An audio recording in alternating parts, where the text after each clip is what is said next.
Hey guys, welcome back. So in this lesson we will talk about the cast operators. Instead of using the older C-style cast, we can use more modern static cast or dynamic cast, for example. So modern casting to perform casts that are more type safe. Alright, so in this lesson we will talk about the compile time static cast operator that will perform type checking to ensure safe conversions. But we also have a runtime dynamic cast operator which will ensure the pointer is pointing to a complete object of the pointer type. So with this we are looking at polymorphic classes. So you have a polymorphic base class with some virtual function, and that will then again ensure that you have a pointer that points to a complete object of the pointer type. And we will discuss that in more detail in that lecture.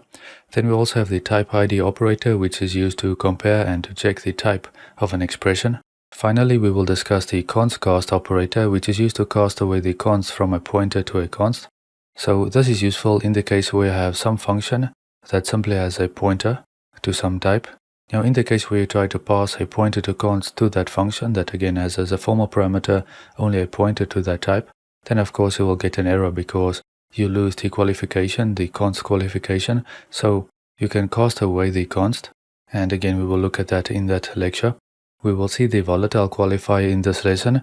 It is basically the opposite of const, and the variable declared as volatile can be modified at any time by factors such as another program, thread, or signal handler.